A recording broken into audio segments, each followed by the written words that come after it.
Good evening. Welcome to the daily view on Nifty and Bank Nifty.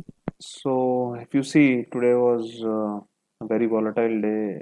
Uh, अगर आप देखें Nifty ने intraday क्योंकि ये जो कैंडल है वो पूरे दिन का मूवमेंट नहीं बता पा रही है, तो हम 15 मिनट पे चलेंगे तो आपको दिखेगा कि यहाँ से एक गैप अप हुआ, फिर निफ्टी नीचे गई, फिर ऊपर, फिर लास्ट में हम्म, जो न्यूज़ आई कि जिसमें बोला गया कि रशिया ने अभी जो फोर्सेस हैं वो वापस नहीं लिए हैं, तो उस वजह से फिर मार्केट गिर गई। जो कि हमने कल भी बोला था कि ये न्यूज़ फ्लो अभी रहेगा, और जब तक निफ्टी 17,640 ऊपर में और नीचे में 16,800 नहीं टूट तोड़ती है तो ट्रेड नहीं करना चाहिए।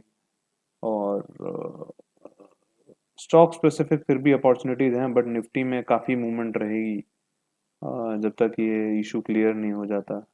और चार्ट सबसे पहले इंडिकेशन दे देगा, क्योंकि 16,800 इस बार टूटा तो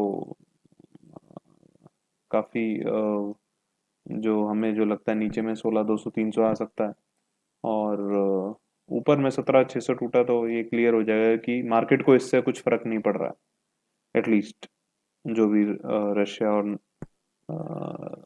नाटो के बीच में हो रहा है। तो इससे लगता है कि हमें अभी तो कुछ जो न्यूज़ फ्लो आ रहा है उससे कुछ ट्रेड नहीं लेना चाहिए। व्यू बुलिश ही है, चार्ट अभी भी बुलिश ही है, तो कुछ ऐसा चेंज नहीं हुआ है अनटिल अनलेस आज का लो तोड़ के निफ्टी फिर नीचे क्लोज आती है। तो अभी कुछ चेंज नहीं हुआ है, हमें वेट करना चाहिए 17,640 क्रॉस होने का। उसके बाद निफ्टी 18,200 जा सकती है, और नीचे में 16,800 अगर क्रॉस होती है तो निफ्टी 16,200 300 जा सकती है। ये हमारा व्यू है, और अभी भी ये व्यू पे हम मेंटेन्ड है। तो कल कल से अभी तक कोई चेंज नहीं है।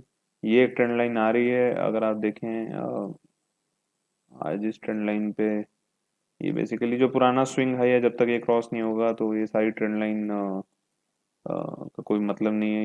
ये हाई क्रॉस होना चाहिए जहाँ से निफ्टी गिरी थी, तो क्लियर हो जाएगा कि अब उतना अ, जो रशिया के और यूक्रेन के बीच में कॉन्फ्लिक्ट चल रहा है वो उतना एटलीस्ट इंडिया को इतना फर्क नहीं पड़ेगा।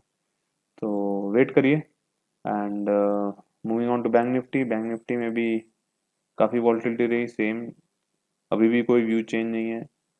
तो ये अभी गैप क्लोज नहीं हुआ, बैंक निफ्टी ऊपर जाके फिर नीचे आ गई, तो गैप अभी नहीं हुआ, बट व्यू बुलिश है। और 38,500 क्रॉस होता है तो हमें लगता है कि ऊपर में 39,700 40,000 होना चाहिए। तो above 38,500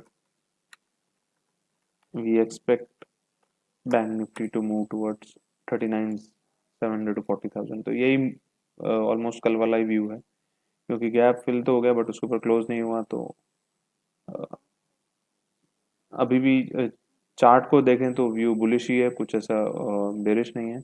बट ट्रेड की हम अभी राय नहीं देंगे, क्योंकि स्टॉप लॉस भी काफ़ी बड़े हैं, और न्यूज़ फ्लो भी इतना है कि न्यूज़ फ्लो भी इतना है कि ट्रेड करना मुश्किल है। तो you can give it a pass, wait for markets to either break out or break down, then only enter. So किसी ने गोल्ड सिल्वर के बारे में पूछा था, तो गोल्ड के बारे में आज बात कर लेते हैं। जो रोज हम एक एडिशनल चार्ट के बारे में बात करते हैं, तो गोल्ड में आप देखिए गोल्ड ने ब्रेकआउट दिया है, बट ये इस लेवल के ऊपर सस्टेन नहीं हो पाया, जो कि लेवल था 1877। ये 1879 मार के वापस आ गया गोल्ड।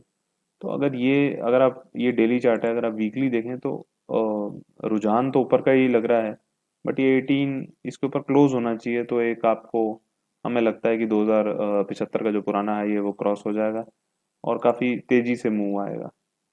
तो गोल्ड को बोला जाता है, अगर आप कभी आपने न्यूज़पेपर्स में पढ़ा, gold is the best hedge against inflation. तो इन्फ्लेशन वर्ल्ड वाइड बढ़ रहा है, तो गोल्ड का भाव थ्योरेटिकली बढ़ना चाहिए, बट जैसा चार्ट दिखा रहा है अभी 1880 क्रॉस होगा तो आपको 2050 देखने को मिलेगा। तो हम अपना व्यू यहाँ लिख देते हैं। MCX में कॉरस्पॉन्डिंगली उतना ही बढ़ेगा। USD INR का सिर्फ फर्क रहता है उसमें कैलकुलेशन में, बाकी जो ऑलमोस्ट परसेंटेज वाइज मूव उतना ही आता है। तो अगर USD INR स्टेबल रहे तो मूव उतना ही आएगा। तो गोल्ड के लिए हम लिखेंगे कि बाय गोल्ड, MCX के लेवल्स में लिख रहा हूँ, buy gold above 1880। Stop loss जो रहेगा वो रहेगा 1830 इस लो के अराउंड, जो ये लो बनाया है 1821 का। तो बाय गोल्ड अबव 18, ये स्टॉप लॉस ट्रेल होता रहेगा। तो ये इनिशियल स्टॉप लॉस ये रहेगा buy gold above 1880, stop loss 1820 and targets 2050 to 2100 is possible in coming months, weeks you can say, if this breakout happens। so 2050 से 2100 देखने को मिल सकता है। तो गोल्ड पे हमारी ये राय है, गोल्ड पे नज़र बनाए रखें एंड जैसे ही 1880 क्रॉस होता है आप खरीद सकते हैं। एंड इसका वीकली चार्ट भी अच्छा है, डेली चार्ट भी अच्छा है। तो प्रीशियस मेटल पे ये राय रहेगी। सिल्वर भी थोड़ा गोल्ड से आउट परफॉर्म करता है, सिल्वर अभी उतना दूर है अपने ब्रेकआउट से, तो सिल्वर पे अभी वेट करना चाहिए, कंसोलिडेट कर रहा है। But gold I think lead करेगा एंड क्योंकि सिल्वर एक इंडस्ट्रियल मेटल भी है। गोल्ड की तरफ ध्यान दें और 1880 क्रॉस होता है तो आप खरीद सकते हैं। स्टॉप लॉस रहेगा 1820, टारगेट्स 2050 से 2100 आने वाले वीक्स में। That's it for today, thank you so much. I would like to mention that we've started an online app on Android with the name Nuresh Tech, which has a lot of interesting videos, as well as you can subscribe our online technical analysis course over there, which is accessible to you via the phone as well as on the web. Also, you can connect with us on the Daily Technical Traders Room, which is a broadcast channel on Rigi app. The link is given in the introduction. So these are two places you can keep getting updates during the day from us.